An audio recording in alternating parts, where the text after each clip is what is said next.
Project Tamriel is busy working on the next release for Skyrim, Home of the Nords and province Cyrodiil. Both of these projects will have a release in late 2024 or early 2025. In this video, I will focus on the upcoming release of Skyrim, Home of the Nords, known as Markarth Release.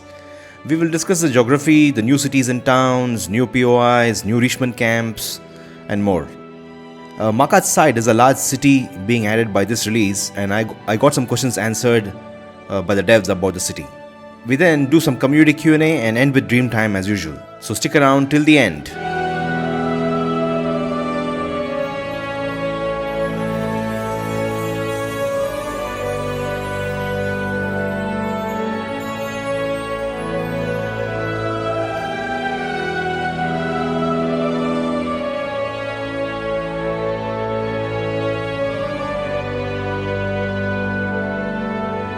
The next release of Skyrim Home of the Nords will be known as the Markarth Release.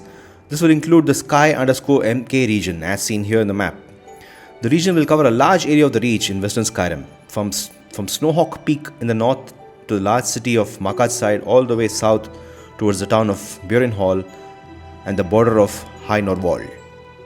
This is a large area and will contain many settlements. The settlements controlled by the Kingdom of the Reach are the large city of Markarth Side, Burenhall town, Fembru village, which is right here, and Fenral's Bend, which is a fort on the road to Burenhall. Winery is also a kingdom-controlled fort located southeast of Markarth Side.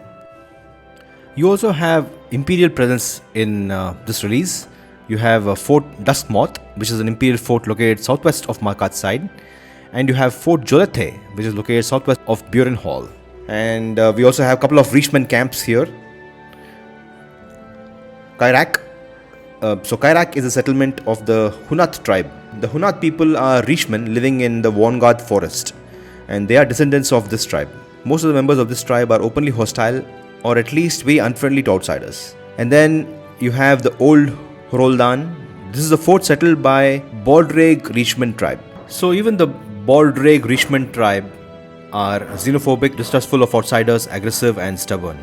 According to the lore given by the team, raiding has constituted a large part of their income for years uncounted.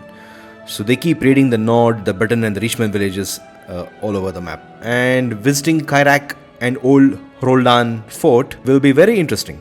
Then you have an Orcish camp called Lugrash. So this is an Orc stronghold. And if you look at the map, this is the second Orc stronghold after the one we saw in Sky Main, Nargos. And then you also have some ruins, fort ruins. So the Markarth release will also have some historic fort ruins like these two Septim fort ruin. There's a ruined fort from the Reachmen dynasty who ruled Tamriel in the first era. Very interesting. This Markarth side release will also have a couple of Aelid ruins. So we have two Aelid ruins. Amorthal here and one here. It just says ruined watchtower. I wonder if there is lore talks about the Aelids having a presence in Skyrim. Very interesting to see that you have Aelid ruins in Skyrim too. And then of course, follow the map, you have tons of Nordic ruins and lots of Nordic tombs to explore. So yeah, lots of POIs. Apparently, there's also a bit of Hammerfell that will be released. This village of Osabi in Hammerfell will also be part of the Markarth release. Interesting to see that we have a Dwemer ruin called Nuchaund. So as you can see, you will encounter a large number of settlements belonging to different factions, and there are tons of interesting points of interest to explore.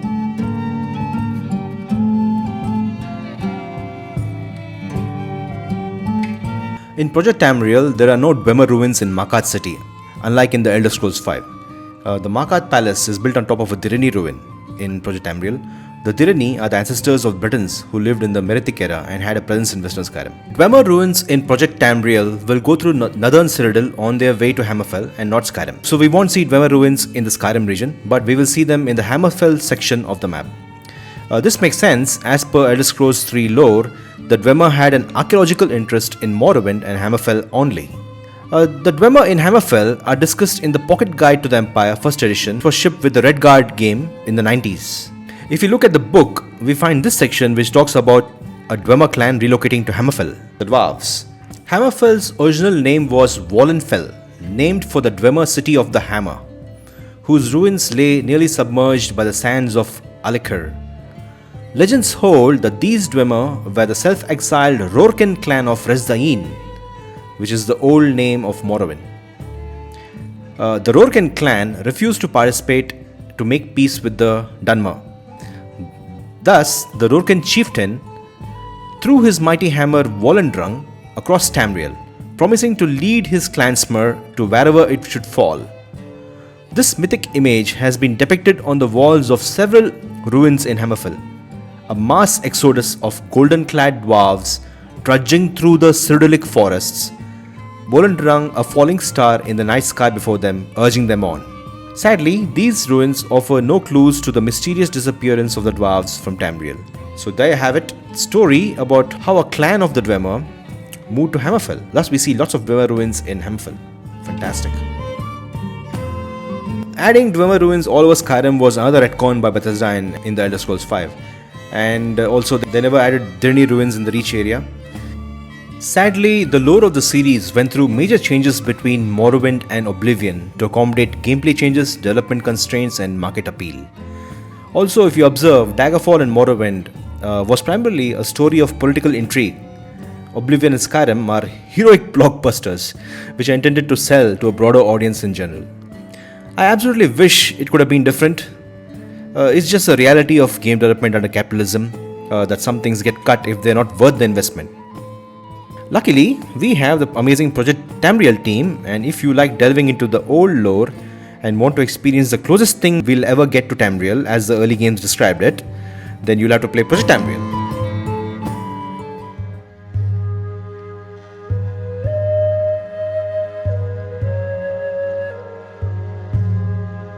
The Kingdom of the Reach controls Markarth Side along with Karthwasten, and King Barda sits in the city too. I had some questions about the Markarth Side city, and the Project Tamriel developers were happy to answer some of these questions. So here they are. Architecturally, will Markarth Side resemble Karthwasten? Markarth Side will be totally different from Karthwasten. It will be the first true Skyrim city built with Skyrim architecture, whereas Karthwasten and Dragonstar are built with Redguard architecture. King Brada sits here. I'm assuming Markarth Side will have a grand palace for the king. Will the player get a chance to speak to the king and enter the palace? Yes, King Barda does have a grand palace. The palace is a former Direni citadel, and Markarth Side is built around it. The player will be able to meet King Barda and both his sons. You already know that one of them is in Karthwasten. King Barda has a unique head and garments. Yes, the player will be able to explore the palace from the ground up, meet its denizens, do quests for them, or loot its treasury if they so desire. What are the major guilds and factions that will be added in Markarth Side? The Guild of Fighters and Guild of Mages are both located in the Grand Imperial Commission building. Their quest lines will encompass the entire hold. The city of Bjornhall will have its own Fighters Guild chapter as well. Aside from that, Skyrim Home of the Nords plans to include the first playable Dark Brotherhood questline. Another faction we eagerly await is the Kingdom of the Reach itself, which is a counterpart to vanilla Great Houses. Every hold in Skyrim will get its own political faction, and the questline of the Reach will focus on resolving the Dragonstar standstill, together with serving a kingmaker for the hold. The companions will also be joinable, but will operate very differently from how they did in the Elder Scrolls V. Will the Imperials have a presence in the city? Of course. The Reach is in amiable relations with the Imperials. Many Colovian lords send their scions to study at the College of the Voice, and a lot of Imperial guilds and trading activity happens in Markarth Side. The expansion will also add a couple of new Imperial forts to the area. There's also an Imperial proconsul who represents Imperial interests, mostly taxes, and an Imperial magistrate who enforces Imperial law in the city. Also, I read that the Imperial College of Voice will be part of Markarth Side. How will the player join the college? The college will function like a big school where you can level up your normal skills, though, with scripted class schedules. Players can attend classes and get training, all of which are tracked through journal entries. The player will be able to enroll at the college for a 12-week semester, attending classes and receiving a formal Imperial education, as well as access to private tutoring. Also, the player will be able to freely explore the college grounds, interact with its NPCs, and use a room in its dorm. If the college has nothing to do with the voice or tomb, why is it named as Imperial College of Voice? The college was founded by Tiber Septim to restore the voice as a martial art and instrument of war. However, from the start, the quality of its instruction in the Thuum has been dubious. It has transitioned mostly to a finishing school for the rich sons of Colovia who wish to emphasize and flaunt their distant Nordic heritage. However, the Grand Master of the college is, by requirement of the founding charter, a supposed master of the voice, and the player will be able to seek him out for instruction in this ancient art. Will the city have a bank? Can players take a loan or store money like in Daggerfall? Yes, the Dragonheart clan should own a bank in Markarth Side, and the project plans to add a Barika Bank chapter in Karthwasten. You will be able to deposit and loan funds from them, just like in Tamriel Rebuilt. Tell us about the open markets of Markarth Side.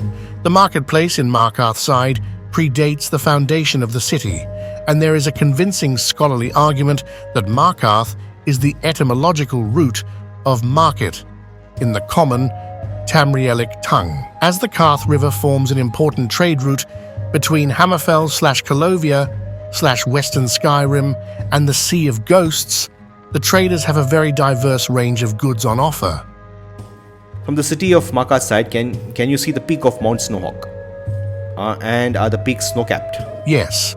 In fact, adding Mount Snowhawk to the release was a recent decision. It was deemed important to let the players of the future release see the mountain in the distance. For that, an extra row of exterior cells had to be reviewed, and a number of new interiors created on the mountain slope. Yes, it is covered in snow. Also, there is also a monastery devoted to Kine at the mountain's peak.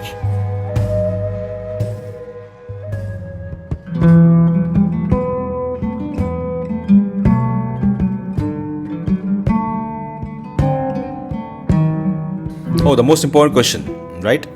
When will Markarth Side come out? This question was asked by a user in the Discord channel. Do we know when the next portion of Skyrim Home of the Nords will be released, and what will they be? I saw some very pretty landscapes in the screenshots channel. I want to crush this up and inject it straight into my veins.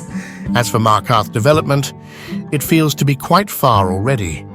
So I have high hopes for its release not too far after the Anvil release of Project Cyrodiil. 2025 feels pretty realistic to me so far though, as I think there's similar amount of work left as it was with Anvil a few months ago. Next question is a very interesting question, and I love the response by the Project Tamriel team. How are factions treated in Project Tamriel? Do most factions exist only for the player to kill something, like in Elder Scrolls 4 Oblivion or Elder Scrolls 5 Skyrim? What makes Tamriel and the Elder Scrolls special is the amount of actually treating cultures as actual cultures, not mindless things to kill. I love how Project Tamriel tries to give every culture some story that tells about their life, heritage, thinking, though showing tensions between cultures is also a powerful storytelling tool. So I wouldn't fear for Project Tamriel to ever become about mere power differences. It has a lot of details that make it much more than that. Poe says culture and enemy type are mutually exclusive anyway. They can still have culture, while also being largely hostile. But is it realistic for an entire people to be largely hostile? Really ain't. It touches upon a very difficult topic, about why man kills man even while he surely knows the other is just like him. Even if the other speaks a different language, prays to a different god or system. Without demonization of the other rationale would be the needs of their own family or tribe over the other. Written well, the player could experience not so much a cognitive dissonance, but understanding that while killing the other is horrible, it is necessary. For instance, to achieve a greater goal is possible. This is such a good way to describe it. I do love that if you make something a culture, you give players possible hesitation. Slave owners are a perfect example. A lot of players arbitrarily decide it's the reason to kill someone, but it's you making such a judgment. Making something pure enemy basically dehumanizes the culture, letting your thoughts go. But it's not like you need to be careless to kill things. You can always find a good reason for it, or roleplay it. It's the beauty of Morrowind that it gives you the background of your most simple enemies, so you can even hesitate fighting the goblin. Wow, what a cool discussion by the team.